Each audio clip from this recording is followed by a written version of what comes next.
ایک انسان اگر آج کوئی کورونا کا شکار ہو کر اگر ہسپتال سے باہر بھی آ جاتا ہے، پھر بھی آج اس کی زندگی میں کوئی تبدیلی، کوئی انقلاب نہیں آتا۔ کورونا آیا، سیزن 1 ہو، سیزن 2 ہو، آنے کے بعد ماسک بیچنے والے کروڑ پتی بن گئے، سینیٹائزر بیچنے والے کروڑوں پہ عیش و عشرت کرنے لگے۔ کیونکہ ہمارا ذہن اور ہماری سوچ صرف ادھر ہی ہے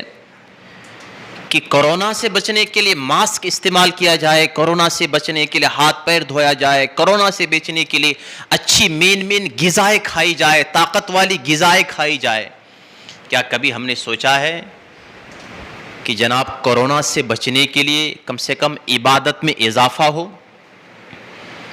کورونا سے بچنے کے لیے کم سے کم قرآن کی تلاوت بھی ہم کریں؟ کیا کبھی کوئی ایسا موقع، کوئی ایسی بات بھی ہم نے کبھی سنا ہے کہ کورونا آنے کے بعد انسان ہسپتال سے جو باہر آیا ہے، آج تک داڑھی نہیں رکھتا تھا، آج کورونا سے باہر آنے کے بعد وہ اللہ کی بارگاہ پہ شکرانہ کے طور پر آقا کی سنت سجانے کے لیے تیار ہو گیا ہے؟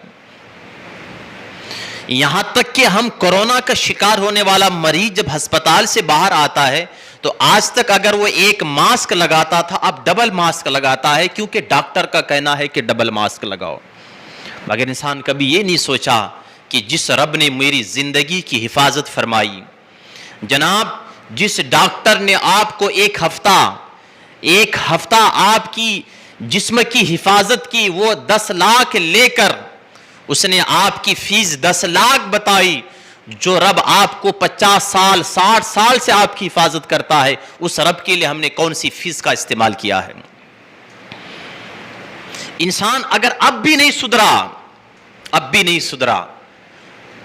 پہلے زمانے پہ جب لوگوں کو آفت آتی تھی تو لوگ اللہ کے قریب ہوتے تھے، اللہ کے گھر کے قریب ہوتے ہیں، مگر آج زمانہ جہالت اس قدر بڑھ گئی ہے، لوگوں کی سوچ اس قدر خراب ہو رہی ہے، لوگوں کا ایمان اس قدر کمزور ہو رہا ہے کہ انسان پر جتنا برا وقت آتا ہے، انسان اتنا اللہ کے گھر سے دور بھاگتا ہے،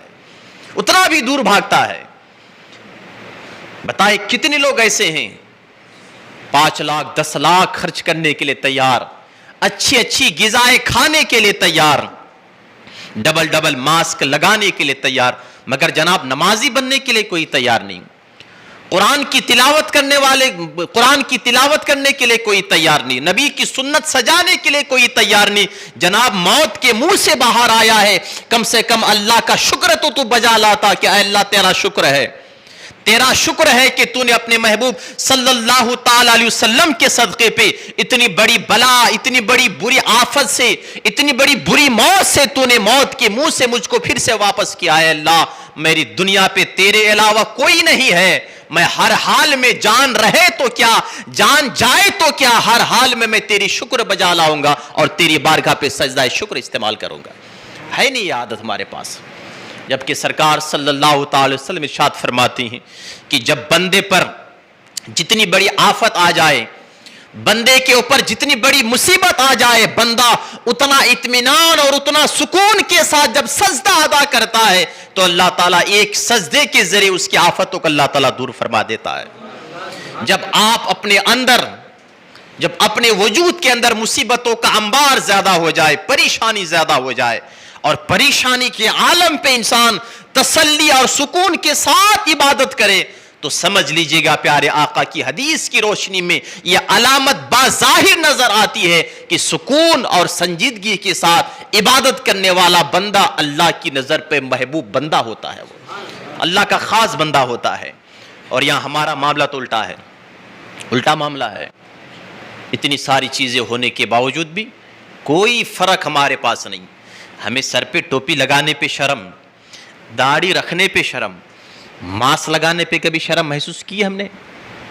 ٹوپی لگا بولو تو شرم آتی، مسجد کے باہر جیسے گیٹ کے پاس جاتے ہم نکالتے جیب میں ڈال لیتے، لگتا ہے کہ ٹوپی پہن کر باہر گھومیں گے تو لوگ پتہ نہیں ہم نے کیا بڑا ظلم کیا، ہم ظلم کر کے آ رہے ہیں، بڑا غلط کام کر کے آئے ہیں کہ لوگوں کے اندر شرمندگی محسوس ہو۔ ٹوپی نکالی سر پہ ڈال دیا، مگر ماسک، کیونکہ ماسک نہیں لگائیں گے تو پھر معاملہ خراب ہو جائے گا نا۔ اب یہیں سے بتاؤ، جتنا یقین، جتنا بھروسہ ہمیں دنیا کے کاموں پر ہے، دنیا کے عمل پر ہے، اتنا بھروسہ ہمیں اللہ کی ذات پر نہیں ہے۔ بھروسہ کہا کسے جاتا ہے؟